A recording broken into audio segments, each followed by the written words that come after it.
ঘরে প্রবেশ করার সময় এই ভুলগুলি কখনো করবেন না, তাহলে আপনার জীবন থেকে, আপনার পরিবার থেকে দুঃখ দুর্দশা কোনোদিন যাবে না। গত 3-4 দিন আগে কুমিল্লা থেকে এক মহিলা আমাকে অনেক দিন ধরে ফোন করতেছে, তা আমার ব্যস্ততার কারণে আমি ফোন ধরতে পারতেছি না। তো একবার তার ফোনটা আমি রিসিভ করলাম, ধরলাম। তো তিনি আমাকে বলছেন যে হুজুর, আমার হাজবেন্ড বিদেশ থাকে, অনেক টাকা সে ইনকাম করে, কিন্তু আমাদের পরিবারে কখনো অভাব অনটন দূর হয় না। মানে যেই জায়গায় টাকা লাগার কোনো দরকারই ছিল না, হঠাৎ করে সেই জায়গায় টাকা লেগে যাচ্ছে, এমন হয়ে যায়। এমন অনেক সময় কিন্তু আমাদের পরিবারে। কিন্তু প্রিয় ভাইয়েরা আমার, আপনি বুঝতে পারতেছেন না যে কি কারণে আপনার পরিবারে বারাকা নাই।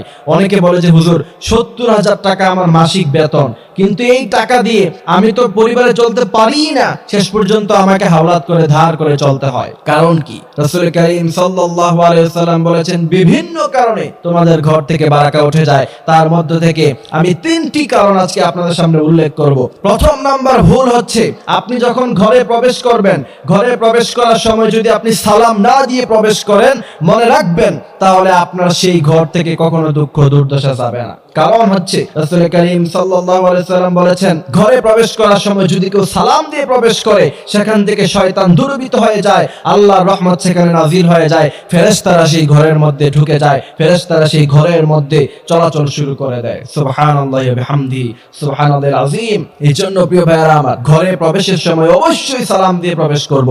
রাসূল বলেছেন, ঘরে কেউ থাকুক অথবা না থাকুক, আপনি যখন ঘরে ঢুকবেন আপনি সালাম দিয়ে প্রবেশ করবেন, আল্লাহ সুবহানাহু ওয়া তাআলার রহমত নাজিল করে দিবে।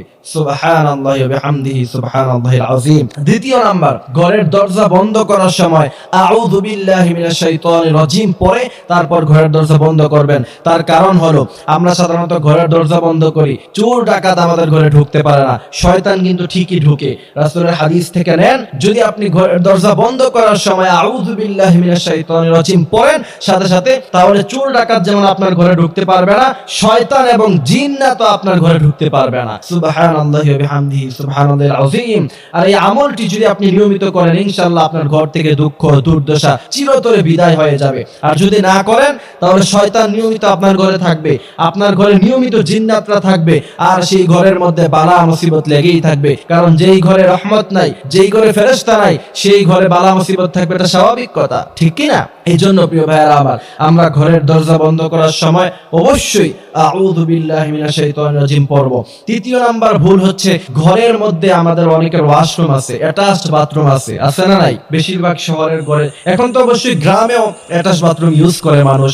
সেক্ষেত্রে ওয়াশরুম থেকে যখন বের হবেন, ওয়াশরুমের দরজাটা আপনি কিন্তু লাগিয়ে দিবেন। কারণ রাসূল কারীম সাল্লাল্লাহু আলাইহি ওয়াসাল্লাম হাদিস থেকে স্পষ্ট পাওয়া যায়, এই ওয়াশরুমের মধ্যে, বাথরুমের মধ্যে খারাপ জিন্নাতরা বসবাস করে। এজন্য আপনি যখন ওয়াশরুম প্রবেশ করবেন, আল্লাহুম্মা ইন্নী আউযু বিকা মিনাল খুবুসি ওয়াল খাবাইস, আবার ওয়াশরুম থেকে বের হওয়ার পরে গুফরানাকাল হামদুলিল্লাহিল্লাযী আযহাবা আন্নিল আযা ওয়া আফানি, দোয়াটা পড়বেন। যদি এই আমলগুলি আপনি করতে পারেন, ইনশাআল্লাহ সেই ঘরে কখনো দুঃখ দুর্দশা থাকবে না, মুসিবত থাকবে না। আল্লাহ সুবহানাহু ওয়া তাআলা বলছেন, আমি আল্লাহ সুবহানাহু ওয়া তাআলা তো চাই না কোন বান্দার উপরে মুসিবত দিতে, কিন্তু বান্দারা যাহারাল ফাসাদু ফিল বাররি ওয়াল বাহরি বিমা কাসাবাত আইদিন নাস, মানুষের উপরে যত মুসিবত দেওয়া হয় সব মানুষের নিজের হাতের কামাই। এইজন্য যদি মুসিবত থেকে বাঁচতে চান, দুঃখ দুর্দশা থেকে বাঁচতে চান, আপনি ঘরের মধ্যে ঢোকার সময় আমলগুলি করবেন, আল্লাহ সুবহানাহু ওয়া তাআলা অবশ্যই অবশ্যই আপনাকে সমস্ত মুসিবত থেকে হেফাজত করবেন। আল্লাহ সুবহানাহু ওয়া তাআলা আপনার পরিবারে বারাকাত দান করবেন। আল্লাহ সুবহানাহু ওয়া তাআলা আমাদেরকে এই বিষয়গুলির উপর আমল করার তৌফিক দান করুক। আমিন।